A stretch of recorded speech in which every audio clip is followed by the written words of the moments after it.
Cervical cancer vaccination ಅನ್ನೋದು ಗರ್ಭಕೋಶದ ಕಂಠದ ಕ್ಯಾನ್ಸರ್ನ ಬರದಂಗೆ ತಡೆಗಟ್ಟೋದಕ್ಕೆ ಮಾಡುವಂಥ ವ್ಯಾಕ್ಸಿನೇಷನ್. ಇದನ್ನು ಯೂಶಲಿ ರೆಕಮೆಂಡೇಶನ್ ಪ್ರಕಾರ 9 ರಿಂದ 14 ವರ್ಷದ ಹುಡುಗಿಯರಲ್ಲಿ ಇದನ್ನು ಪ್ರಿಫರ್ ಮಾಡ್ತಾರೆ. ಸೊ ಇತ್ತೀಚಿನ ದಿನಗಳಲ್ಲಿ ನಮಗೆ ಸುಮಾರು ಕೇಳಿಬರೋ ಪ್ರಶ್ನೆಗಳೇನೆಂದರೆ 35 ರಿಂದ 40 ವರ್ಷದ ಮಹಿಳೆಯರು ಸಹ ಇದನ್ನು ಹಾಕಿಸ್ಕೋಬೋದಾ, ಇದರಿಂದ ಏನಾದರೂ ಪ್ರಯೋಜನ ಇದೆಯಾ? ಸೊ ಇದು ನಮಗೆ ಕಾಮನ್ ಆಗಿ ಬರ್ತಾ ಇರೋಂಥ ಪ್ರಶ್ನೆ. ಸೊ ಇದರ ಬಗ್ಗೆ ಹೆಚ್ಚಿನ ಮಾಹಿತಿ ತಿಳ್ಕೊಳ್ಳೋಣ ಈ ವಿಡಿಯೋದಲ್ಲಿ. ಹಲೋ ನಮಸ್ಕಾರ, ನನ್ನ ಹೆಸರು doctor Srinivas B J, consultant medical oncologist.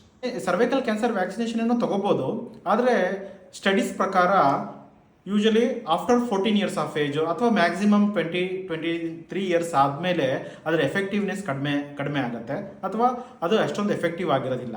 ಅಂದರೆ ಇದು ಆಪ್ಟಿಮಲ್ ಎಫೆಕ್ಟಿವ್ನೆಸ್ ಯಾವಾಗಿರುತ್ತೆ ಅಂತ ಅಂದರೆ, ಯಾವುದೇ ಮಹಿಳೆ ಫಸ್ಟ್ ಸೆಕ್ಷುವಲ್ ಎಕ್ಸ್ಪೋಜರ್ಗಿಂತ ಮುಂಚೆ ಹಾಕ್ಸಿದ್ರೆ ಅದರ ಎಫೆಕ್ಟಿವ್ನೆಸ್ ತುಂಬ ಜಾಸ್ತಿ ಇರುತ್ತೆ.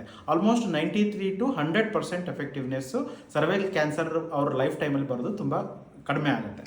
ಇದು ಇರೋ ರೆಕಮೆಂಡೇಷನ್ನು. ಸೊ ಇದ್ರ ಬಗ್ಗೆ ಹೆಚ್ಚಿನ ಮಾಹಿತಿ ಬೇಕು ಅಂತಂದರೆ ನೀವು ನಮ್ಮನ್ನು ಭೇಟಿ ಮಾಡ್ಬೋದು ಅಥವಾ ನಿಮ್ಮ ಟ್ರೀಟಿಂಗ್ ಡಾಕ್ಟರ್ಸನ್ನು ನೀವು ಭೇಟಿ ಮಾಡ್ಬೋದು.